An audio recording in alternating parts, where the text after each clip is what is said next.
अधिक मास पौर्णिमेच्या दिवशी खालीलपैकी कोणत्याही एका गोष्टीचे गुप्तदान करावे.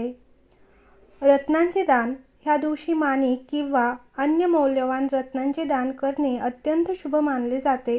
मोती किंवा मोत्याची माळ. आर्थिक भरभराटीसाठी पौर्णिमेच्या दिवशी मोती दान करणे सर्वोत्तम मानले जाते. दीपदान. मंदिरात किंवा नदीकाठी 33 दिवे दान करावे.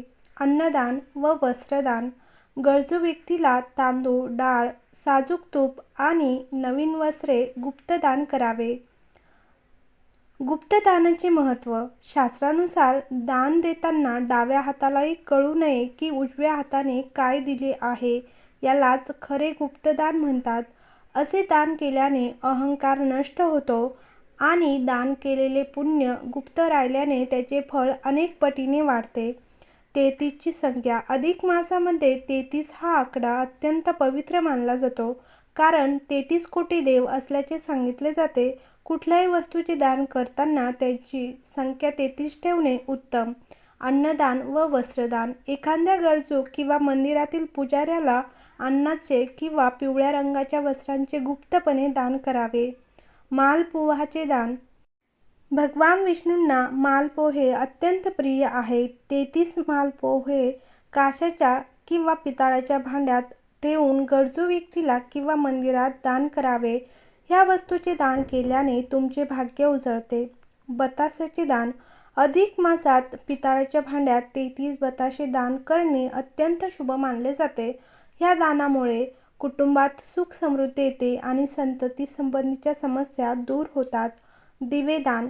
ह्या काळात संध्याकाळी तुळशीच्या रोपाजवळ, मंदिरात किंवा पवित्र नदीच्या काठावर दिवे लावल्याने जीवनातील अंधकार दूर होतो आणि कुंडलीतील ग्रहदोष शांत होतात. अन्न आणि वस्त्रदान. ह्या महिन्यात भुकेल्यांना भोजन देणे आणि गरजूंना पिवळे कपडे दान करणे ही भगवान विष्णूंची खरी सेवा मानली जाते. ह्यामुळे आर्थिक अडचणी दूर होतात. धार्मिक ग्रंथांचे दान. ह्या काळात श्रीमद भागवत गीता किंवा विष्णू सहस्त्रनाम ह्यासारख्या ग्रंथांचे दान केल्याने पूर्वजांना ज्ञानप्राप्ती आणि मुक्ती मिळते. कोणत्याही पौर्णिमेला दान करणे अत्यंत शुभ मानले जात असले तरी अधिक मासातील पौर्णिमा विशेषतः शुभ मानली जाते. असे मानले जाते की ह्या पौर्णिमेला गरजूंना पैसे दान केल्याने शुभ परिणाम मिळतात. या दिवशी पैसे दान केल्याने देवी लक्ष्मी प्रसन्न होते आणि तुमची आर्थिक परिस्थिती सुधारते. सत्यनारायण कथेचे पठण करावे. अधिक मासातील पौर्णिमेला सत्यनारायण कथेचे पठण करणे अत्यंत शुभ मानले जाते. या दिवशी घरी कथेचे आयोजन करावे आणि भक्तिभावाने प्रसाद तयार करावा. हा प्रसाद कुटुंबातील सर्व सदस्यांना आणि मित्रांना वाटावा. यामुळे तुमच्या जीवनातील सर्व समस्या दूर होऊ शकतात आणि तुमच्या इच्छा पूर्ण होऊ शकतात. यामुळे तुमच्या जीवनातील सर्व समस्या दूर होऊ शकतात आणि तुमच्या इच्छा पूर्ण होऊ शकतात. हे विशेष दान करावे. अधिक मासात केवळ भौतिक वस्तूचे दान नव्हे तर नामदान, भक्तिदान आणि मौनदानही महत्त्वाचे आहे. ब्रह्ममुहूर्तावर उठून ओम नमो भगवते वासुदेवाय या मंत्राचा जप केल्याने अजाणतेपणे होणारी पापे नष्ट होतात. या महिन्यात तामसिक अन्न टाळून सात्विक जीवन जगल्याने भगवान हरींचा आशीर्वाद मिळतो. तर दीपदान कसे करावे? दीपदान म्हणजे योग्य ठिकाणी भक्तिभावाने आणि शिस्तीने दिवा लावणे. हे योग्य ठिकाण कोणतेही असू शकते, जसे की नदी किनारी, पिंपळाच्या झाडाखाली किंवा मंदिरात. देवासमोर तुम्ही कुठेही पूर्ण भक्तिभावाने दिवा लावू शकता. अधिक मासात दिवा लावण्याचे महत्त्व.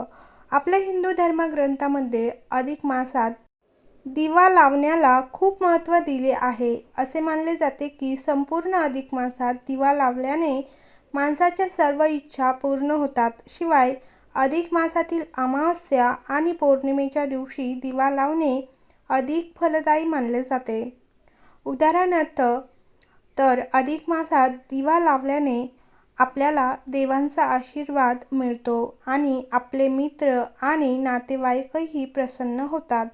अधिक मासात दिवा लावल्याने जीवनातील सर्व समस्या आणि त्रास दूर होतात. तसेच अधिक मासात दिवा लावल्याने जीवनात सुख, शांती आणि समृद्धी नांदते. तसेच अधिक मासात दिवेदान केल्याने केवळ व्यवसायातच वाढ होत नाही, तर ज्ञान आणि समजही वाढते. तर हिंदू धर्मात दिवा हे ज्ञान किंवा प्रकाशाचे प्रतीक आणि सर्व अज्ञान व अंधकार दूर करणारे मानले जाते. म्हणूनच दिवेदान करण्याला विशेष महत्त्व आहे. तर तुम्हाला हा व्हिडिओ आवडला असेल तर लाईक करा, शेअर करा आणि कमेंट बॉक्समध्ये ओम नमो भगवते वासुदेवाय नमः हा मंत्र लिहायला विसरू नका. आणि चॅनलवर नवीन असाल तर चॅनलला नक्की सबस्क्राईब करा. श्री स्वामी समर्थ. हर हर महादेव.